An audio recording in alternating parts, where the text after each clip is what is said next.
Have you ever looked at a reference photo and felt stuck with what to include, how to capture and measure and a lot of things? You're not alone. And in today's video, I'll help you understand how to actually see your reference the right way so your portraits get more accurate, confident and expressive. When it comes to understanding the reference, you can either see the shapes or the structure or both. According to me, going with only one of them might make you fall short somewhere.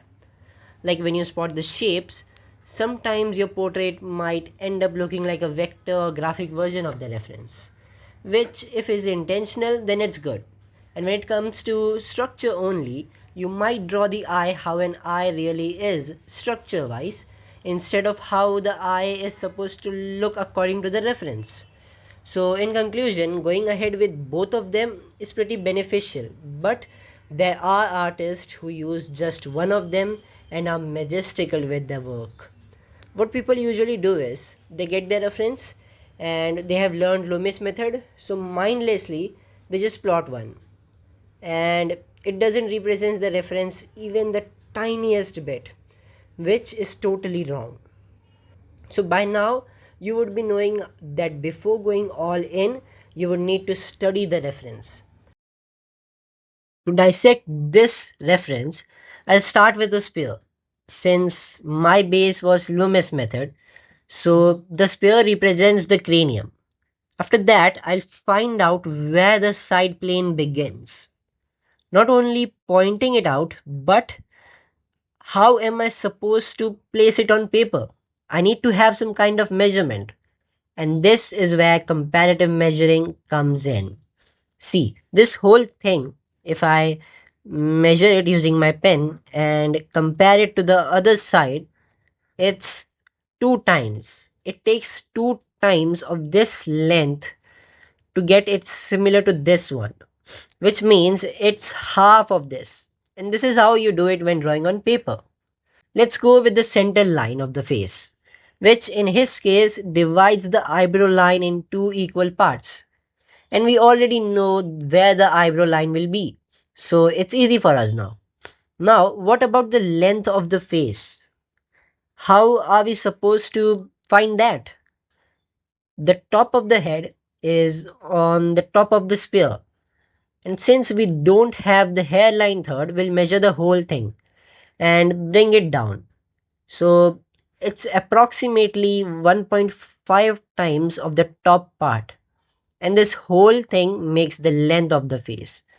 For the nose, divide the lower half in two equal parts. And there you get the base of the nose. See, it's not too many numbers. It's always 1.5 or 2. It's just calculating how many times a part is in comparison to the other. Let's take a look at the jaw. Well, the typical jaw looks like this.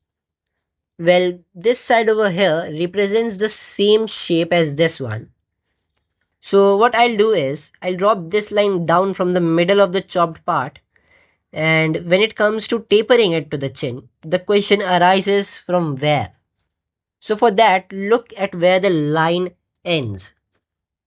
Draw a line perpendicular to it running across the face. You see, onto the lips is the point. And where are the lips? Somewhere in the middle of the third.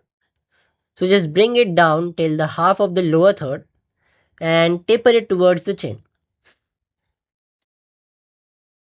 Then when it comes to the other one, what we know is this cheekbone part extends a little, just a little, which we can eyeball. It's not such a big deal until and unless you don't know the meaning of a little. And then it slopes down. But from where until when? It ends on the base of the nose, which we have a marking of. But it starts from the tip of the nose, which again we are supposed to eyeball it. After that, it's the same thing, dropping this line down, matching the point and tapering to the chin. Now we know the structural way of doing it. We know the placement of the upper half and the lower half, the length of the side plane, placement of thirds, curving point of the jaw. We have mapped everything out. And this whole thing shows a lot of depth. And when you add some rhythm lines or just add a little indication of cheekbones, you get to see the structure starts taking the form of the reference. So we are done with the structural way. Let's take a look at the shape conversion or simplification. If we just take a look at him like normally and try to symbolize him, we can say he looks a lot of like that skull emoji, but slightly tilted one. See, it does appear like that emoji, but you can't proceed with just this much of information. Like, if you're going to draw it on a paper, how are you supposed to draw it? Like this, mindlessly placing the forehead, cheekbones, jaw. If you're going to draw it like this, it will take you a decade to get it correct. They're not similar at all. And why? Because we don't have any sort of calculation. Well, we don't need that much of calculation, but we do need a little to map this out, to pin his facial structure to the paper accurately. So how are we supposed to do it? By using simple and recognizable shapes. If you divide his face in half from the eye and you look at the forehead, it represents the shape of the top of an egg. See, this portion of the egg is similar to his forehead. Well, for the center line, you are supposed to calculate it. Just draw it on the reference and compare. The right side of his face is 1.2 times the left. What about the length? For most of the faces, the upper half and lower half are equal if divided from the eye. And in his case, it's the same. So whatever the length of the egg you have chosen, copy the same down to get the full length. Let's divide the lower half in two from the center line. Now the right side represents the right side of a tapered box, which is like this. It has what, 1 2 3 4 5 6. It's hexagon, but imagine it as a pentagon with blunt. No, don't do that. Just a tapered box, okay? Just a tapered box. And when it comes to this side, it doesn't follow a single line, and representing it with straights is a lot easier to plot it on paper. So what about dividing it in half again? Well, this will be the last time I divide it in half. So by doing this, we get the nose line. Let's take this whole thing as a box which is tapered or slightly cut from this vertex.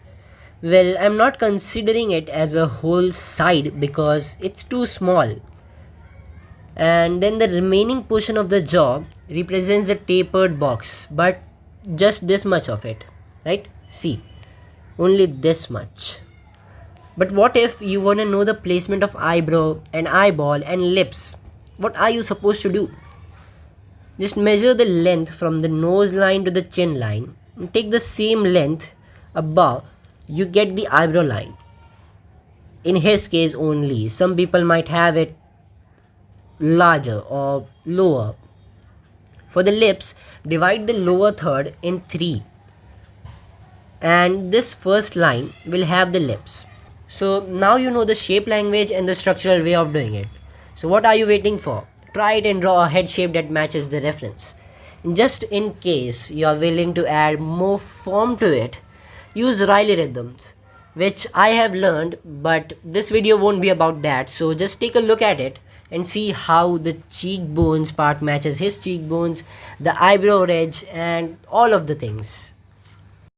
By using all of these, I was able to create such pieces. I hope it was helpful. Make sure to subscribe and feel free to ask queries and sharing feedback. I'd love to make videos that helps you solve your problem. Till then, take care.